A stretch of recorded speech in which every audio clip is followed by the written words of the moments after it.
بسم اللہ الرحمن الرحیم۔ السلام علیکم دوستو، آج کی اس ویڈیو میں ہم ذکر کرتے ہیں حضور پاک کی پیدائش کے ساتھ کچھ معجزات کا۔ شروع کرتے ہیں۔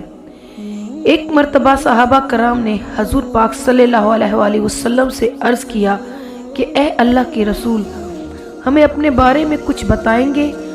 آپ صلی اللہ علیہ وآلہ وسلم نے ارشاد فرمایا، میں اپنے باپ ابراہیم علیہ السلام کی دعا ہوں اور اپنے بھائی عیسیٰ علیہ السلام کی بشارت ہوں اور خوشخبری ہوں۔ جب میں اپنی والدہ کے شکم میں آیا تو انہوں نے دیکھا کہ گویا ان سے ایک نور ظاہر ہوا جس سے ملک شام بصرہ کے تمام محلات روشن ہو گئے۔ حضرت آمنہ رضی اللہ تعالیٰ عنہ نے حضرت حلیمہ رضی اللہ تعالیٰ عنہ سے فرمایا تھا کہ میری اس بچے کی شان نرالی ہے، یہ میرے پیٹ میں تھے تو مجھے کوئی تھکن اور بھوک محسوس نہیں ہوتی تھی۔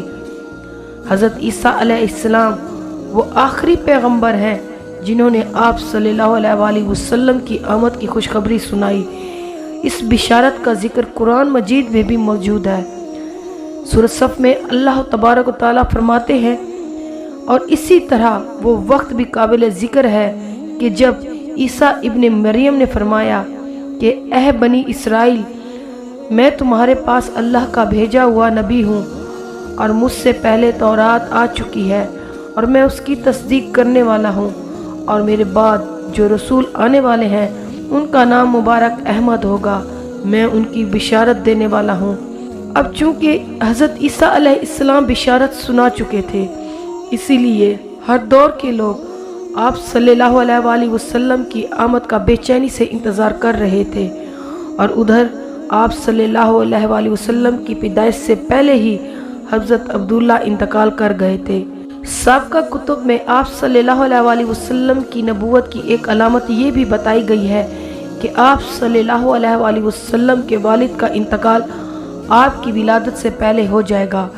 حضرت عبداللہ ایک تجارتی قافلے کے ساتھ تجارت کے لیے گئے ہوئے تھے، اس دوران بیمار ہو گئے اور کمزور ہو کر واپس لوٹے تو قافلہ مدینہ منورہ سے گزرا تو حضرت عبداللہ اپنے ننیھال یعنی بنو نجار کے ہاں ٹھہرے۔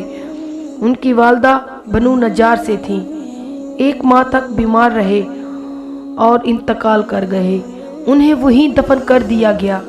تجارتی قافلہ جب حضرت عبداللہ کے بغیر مکہ مکرمہ پہنچا اور عبد المطلب کو پتہ چلا کہ ان کے بیٹے بیمار ہو گئے ہیں اور مدینہ منورہ میں اپنے ننیھال میں ہیں، تو انہیں لانے کے لیے عبد المطلب نے اپنے بیٹے زبیر کو بھیجا۔ جب وہ وہاں پہنچے تو حضرت عبداللہ کا انتقال ہو چکا تھا، یعنی آپ صلی اللہ علیہ وآلہ وسلم اس دنیا میں اپنے والد کی وفات کے چند ماہ بعد ہی تشریف لائے۔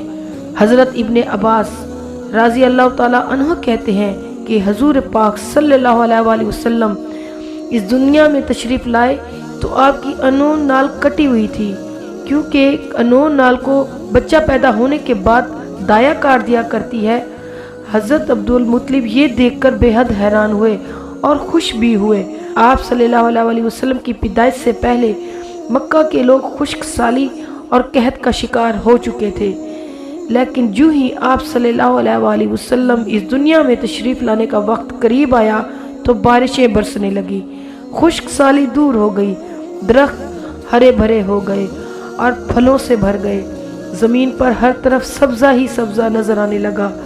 پیدائش کے وقت آپ صلی اللہ علیہ وآلہ وسلم اپنے ہاتھوں کی طرف جھکے ہوئے تھے، سر آسمان کی طرف تھا، اور ایک روایت میں آتا ہے کہ گھٹنوں کے بل جھکے ہوئے تھے، مطلب یہ کہ سجدہ کی حالت میں تھے۔ سبحان اللہ۔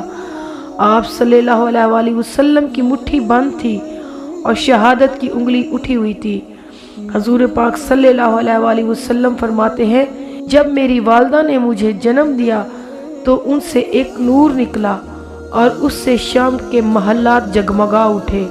آپ صلی اللہ علیہ وآلہ وسلم کی والدہ سیدہ آمنہ رضی اللہ تعالیٰ عنہ فرماتی ہیں کہ محمد صلی اللہ علیہ وآلہ وسلم کے پیدائش کے وقت ظاہر ہونے والے نور کی روشنی میں مجھے بصرہ کے چلنے والے اونٹوں کی گردنیں تک نظر آئیں۔ علامہ سہالی رحمۃ اللہ علیہ نے لکھا، جب آپ صلی اللہ علیہ وآلہ وسلم پیدا ہوئے تو آپ صلی اللہ علیہ وآلہ وسلم نے اللہ کی تعریف کی۔ ایک اور روایت میں آتا ہے کہ اللہ تبارک و تعالی سب سے بڑا ہے اور اللہ تعالی کی بے حد تعریف ہے، اور میں صبح شام اللہ کی پاکی بیان کرتا ہوں۔ تو آپ کی ولادت کب ہوئی، اس پر ہم سب کا اتفاق ہے کہ وہ پیر کا دن تھا۔ آپ صلی اللہ علیہ وآلہ وسلم صبح فجر طلوع ہونے کے وقت اس دنیا میں تشریف لائے۔ تاریخ پیدائش کے سلسلے میں بہت سے قول ہیں۔ ایک روایت کے مطابق 12 ربیع الاول کو پیدا ہوئے اور وہ پیر کا روز تھا، اور پیر کے روز ہی آپ صلی اللہ علیہ وآلہ وسلم مدینہ ہجرت فرمائی، اور پیر کے روز ہی آپ کی وفات ہوئی۔